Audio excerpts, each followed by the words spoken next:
So now that we understand that the chart reflects the price action of the stock, which is driven by the human emotion, now that we've seen that there's some predictable human behavior that can give us opportunities to trade and to make money, the question is, how do you come in and draw support and resistance and be able to build a stock up that you've never looked at before, build the analysis up, and trade it from scratch? And I'm going to show you a technique that we can do this in just a few minutes. The truth is, when you're done with this, you'll be able to take any stock you've never traded before, in a matter of 15 or 20 minutes, have it all charted up and ready to go trade this stock. So you don't have to spend hours and hours doing analysis. So let me show you how this works. We learned in the last class that the price chart is the plotting of the past performance of a stock for the purpose of analyzing market behavior. Now, this is going to be beneficial for us for many, many reasons, but you need to understand that the price chart is the primary tool of the technical trader.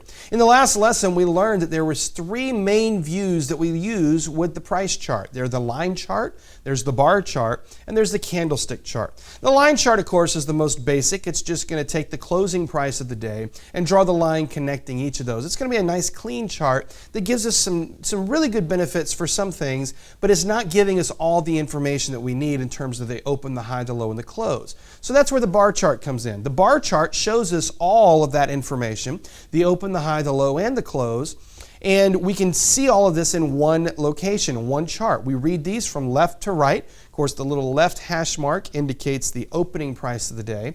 The high and the low is indicated on the vertical axis of the bar, and then the right hash mark indicates the closing price of the day. Well, the bar chart, for most purposes, gives us all the information we need, but it becomes a challenge because all those little bars start to kind of run together. So we introduced you to the candlestick chart. Candlesticks come to us from Japan, and one of the great benefits of the candlesticks is that they add some color to this open, high, low, and close information. It literally makes it black and white. And so you can see here, if we've got a white candle, we've got a higher close than open. And if we've got a black candle, then we've got a lower close than open. Now, the question then becomes, as we approach this stock, how do we start drawing lines on the chart? So here's the process that we're going to use. The first thing you want to do is you want to start with a line chart. Remember, the line chart's the most basic. It's just the line drawing the connecting dots together. Start with a line chart. That'll give us a nice clean turning point to draw off of. The next thing we want to do is we want to draw the highest point on the chart and the lowest point on the chart.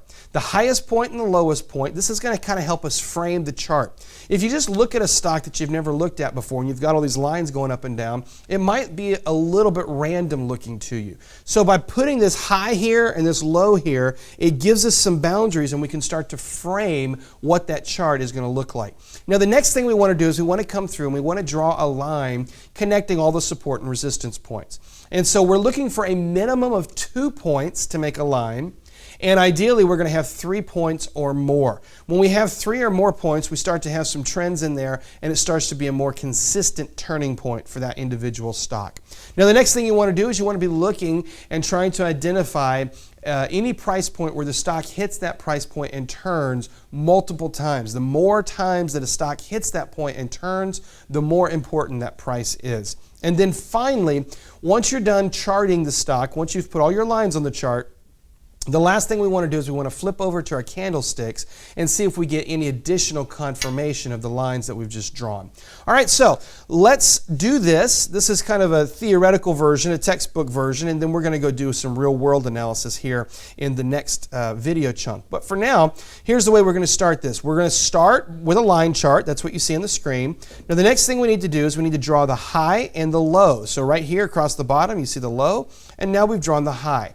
Now notice what we've done here. We've kind of framed in this particular chart that we're looking at. Now the next thing we want to do is we want to move a horizontal line in and connect as many points as we can, a minimum of 2 points. All right, so I typically do this from the bottom up. You can do it from the top down.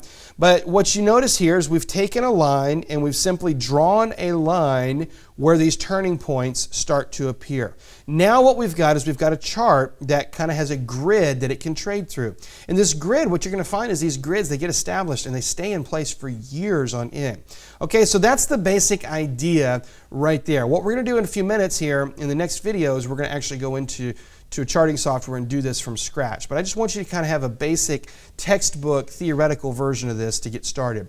Now, before we get to that next chunk, I want to just kind of go through a couple of notes on line drawing and some things that you need to remember. The first thing you need to remember is that a stock can touch a line from either the top or the bottom. It can be support or resistance. And so it may be support on one side and it may be resistance on the other side, and that qualifies as your two touches. Okay, so that's the first thing you need to know about your line drawing. The next thing is you need to start on your chart with a minimum of 2 to 3 years. I do this with a daily chart, typically speaking, but you need to have at least 2 to 3 years. I tend to do this on screens that have a good resolution, so I usually can use 5 to 7 years of data.